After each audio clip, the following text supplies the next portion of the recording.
Hello everyone.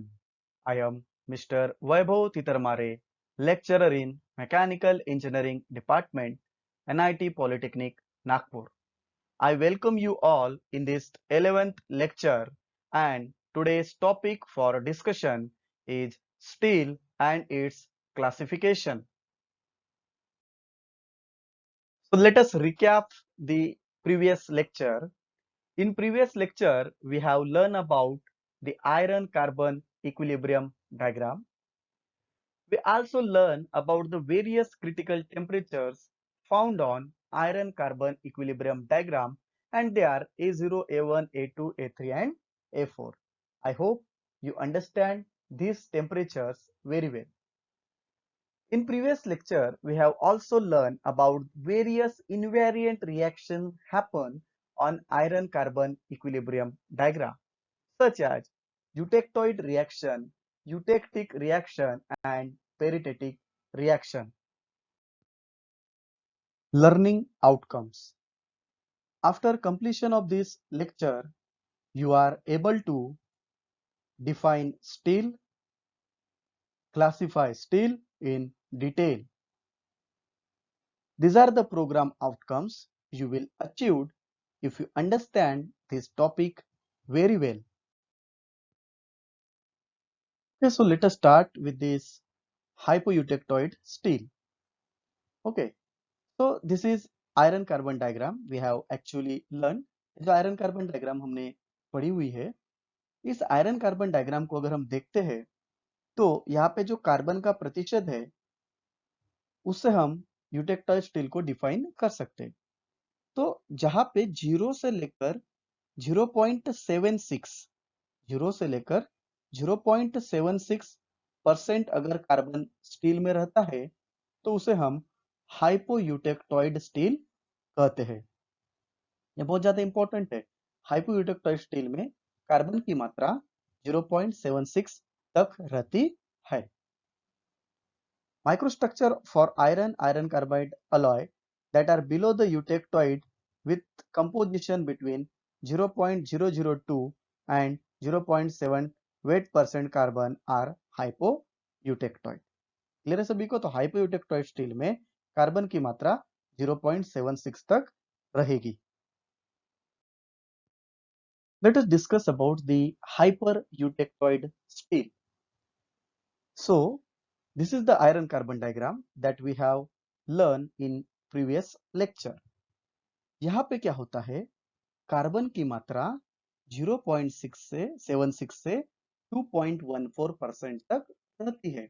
तो hyper eutectoid steel में carbon का जो परसेंटेज रहेगा वह 0.76 से लेकर 2.14% तक रहेगा।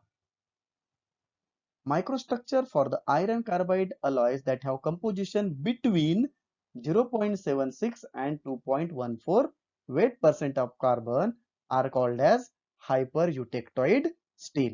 क्लियर है आप सभी को?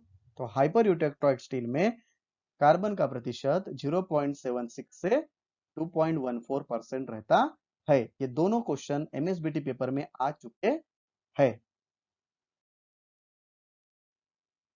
So let us discuss about the types of steel. ये अगर आप फ्लो चार्ट देखते हो तो बेसिकली स्टील के जो है 4 टाइप्स होते हैं। स्टील का जो फर्स्ट टाइप है वो होता है कार्बन स्टील, जिसके 3 प्रकार है। लो कार्बन स्टील, जिसका दूसरा नाम माइल्ड स्टील या एमएस है। फिर आता है मीडियम कार्बन स्टील, फिर हाई कार्बन स्टील। स्टील का दूसरा प्रकार आता है अलॉय स्टील। स्टील का थर्ड टाइप है स्टेनलेस स्टील। स्टेनलेस स्टील के 5 टाइप्स है: ferritic, martensitic, austenitic, duplex and precipitation hardening. Steel का चौथा प्रकार है टूल स्टील। इन सभी स्टील को हम डिटेल में 1 बाय 1 पढ़ने वाले हैं। So the first type of steel that we are going to study is carbon steel. दोस्तों, कार्बन जो रहता है ये स्टील का बहुत महत्वपूर्ण घटक है।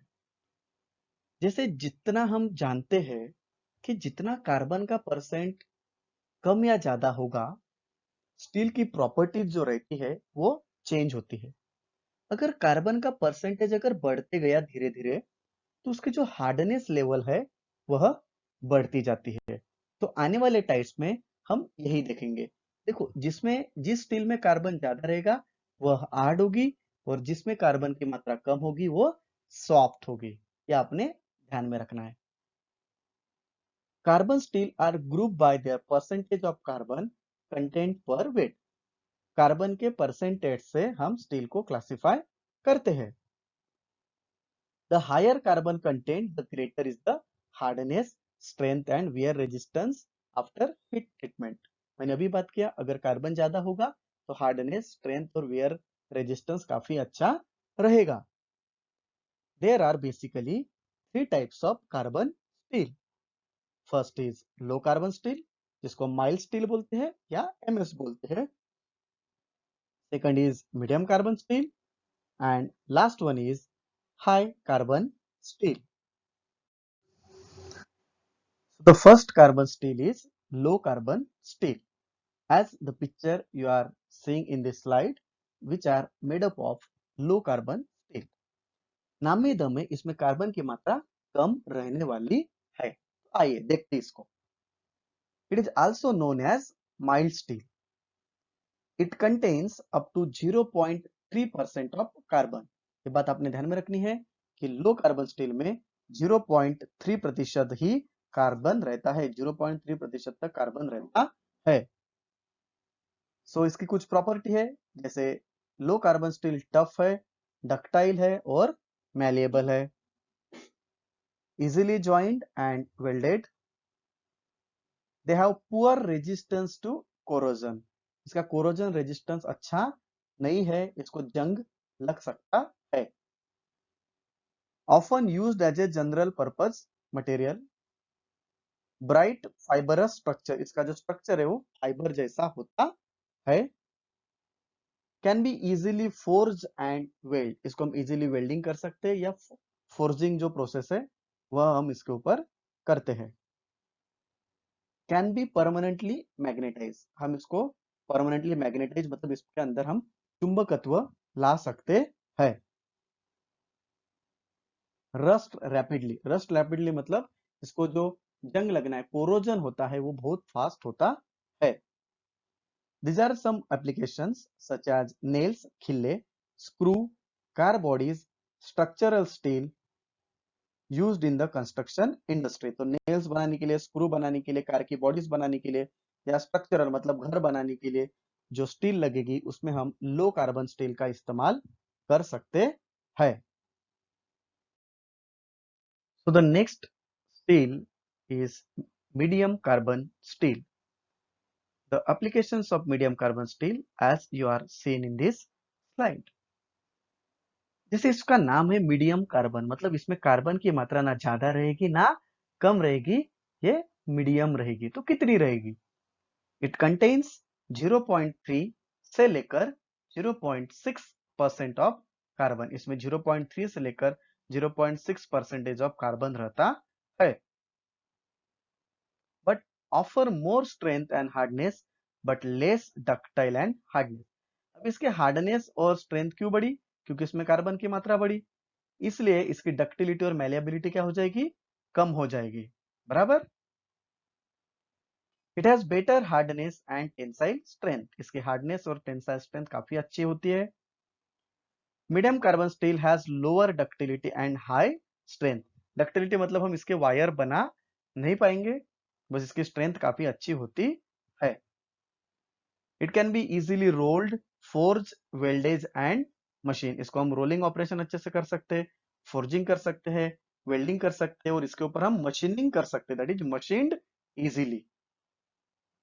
These are some applications, that is steel, structural steel, railroads and garden tools. ये garden tools आपको स्क्रीन पे दिख रहे हैं। The next steel is high carbon steel. अभी नाम में ही दम है, हाई कार्बन मतलब इसमें कार्बन की मात्रा कैसे रहेंगी? ज्यादा रहेगी।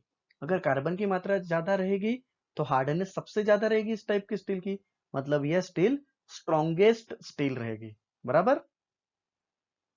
It is also known as a tool steel, cutting tool बनाने के लिए इस स्टील का हम इस्तेमाल करते हैं।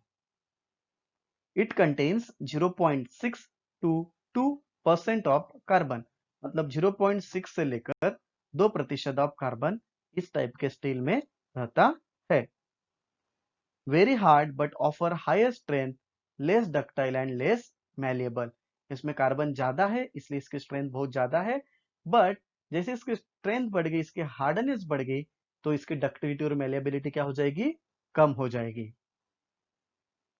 It is the strongest and hardest of carbon steel with limited ductility. सबसे हार्डेस्ट और स्ट्रॉन्गेस्ट कार्बन स्टील है। It is stiff, tough and hard. It can withstand vibration and impact loads in a better way. ये vibration और impact load को बहुत अच्छे से handle करती है, इसलिए हम इसका यूज कटिंग टूल बनाने के लिए बेसिकली करते हैं। It can be easily heat treated for changing it's property. इसके ऊपर हम इजीली हीट ट्रीटमेंट की प्रोसेस कर सकते हैं। इट हैज लेस मशीनेबिलिटी, इसका अर्थ समझते हैं। लेस मशीनेबिलिटी मतलब इसके ऊपर हम मशीनिंग कम कर सकते हैं। क्यों कम कर सकते हैं, क्योंकि ये एक्चुअल में ही बहुत हार्ड है। अगर ये स्टील अगर एक्चुअल में ही बहुत हार्ड है तो उसके ऊपर हम कटिंग टूल चला पाएंगे क्या, नहीं, इसलिए इसकी मशीनेबिलिटी क्या है, कम है। Got it. एप्लीकेशन, कहां पे इस्तेमाल होता है इसका, it is use for cutting tools such as chisel, hand tools, chisel, punches या सॉ ब्लेड। जैसे आप देख रहे हैं डायग्राम में कि इसका इस्तेमाल हम चीजल, छन्नी बनाने के लिए, या पंचेस बनाने के, या कटिंग ब्लेड्स, या सॉ, हैक्सॉ वगैरह अगर हम बनाते हैं तो उसके लिए हमें हाई कार्बन स्टील का इस्तेमाल करना पड़ेगा। Let us discuss about the next part of steel, that is alloy steel. देखिए, कोई भी स्टील अपने आप में क्या बोल सकते हैं हम उसको, कि परिपूर्ण नहीं रह सकती, बराबर है। उसमें कुछ ना कुछ कमियां रह सकती है, लेकिन हमें तो अच्छी स्टील चाहिए। तो हमें क्या करना पड़ेगा, जो हमारी प्लेन कार्बन स्टील है उसमें कुछ अलॉइंग एलिमेंट्स ऐड करना पड़ेगा। अगर हम कुछ अलॉइंग एलिमेंट्स वहां पे ऐड करते हैं पर्पसफुली, जैसा हमें चाहिए उसके हिसाब से, अगर हम कुछ अलॉइंग एलिमेंट्स कार्बन स्टील में ऐड करते हैं तो हमें स्टील मिलती है। उस स्टील को हम अलॉय स्टील बोलते हैं, बराबर है। और अलॉय स्टील ये जो है ये बहुत हार्ड, स्ट्रॉन्ग, इसमें जैसी प्रॉपर्टी हम चाहते हैं वह प्रॉपर्टी हम अलॉय स्टील में ला सकते हैं। Definition: when some alloying elements are purposely added, the important word is purposely added to plain carbon steel to improve the properties of steel are called as alloy steel. अगर हम purposefully plain carbon steel में अगर कुछ alloying elements को add करते हैं ताकि उसकी प्रॉपर्टीज इंप्रूव हो, तो हम उस स्टील को बड़े प्यार से अलॉय स्टील कहते हैं। उसकी एक डेफिनेशन है, alloy steel may be defined as the steel containing alloying elements such as chromium, nickel, tungsten, molybdenum, vanadium, manganese and silicon. ऐसी स्टील जिसमें ये सब एलिमेंट्स रहते हैं जैसे chromium, nickel, tungsten, molybdenum, vanadium, manganese and silicon, उस steel को हम अलॉय स्टील कहते हैं। Let us discuss about the advantages and disadvantages of alloy steel. Let us discuss first advantages.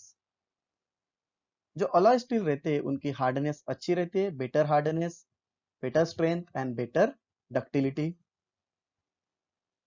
They have higher fatigue and impact strength level. They have good resistance to decarburization. इसका अर्थ समझते हैं। decarburization मतलब क्या, carbon कम होना। देखो भैया, अगर carbon कम होगा तो उसकी हार्डनेस कम हो जाएगी, लेकिन हमने अगर कुछ अलॉइंग एलिमेंट्स वहां पे ऐड किए तो वह डिकार्बोरेशन होने देगा नहीं, मतलब उसमें जितना कार्बन है वो वैसे ही रहेगा और उसकी हार्डनेस मेंटेन रहेगी। Better high strength properties and corrosion and wear resistance. Good electrical and magnetic properties. So these are some advantages of alloy steel. Let us discuss about the disadvantages of alloy steel. The first disadvantage is they are expensive in nature. Why they are expensive? महंगे क्यों है?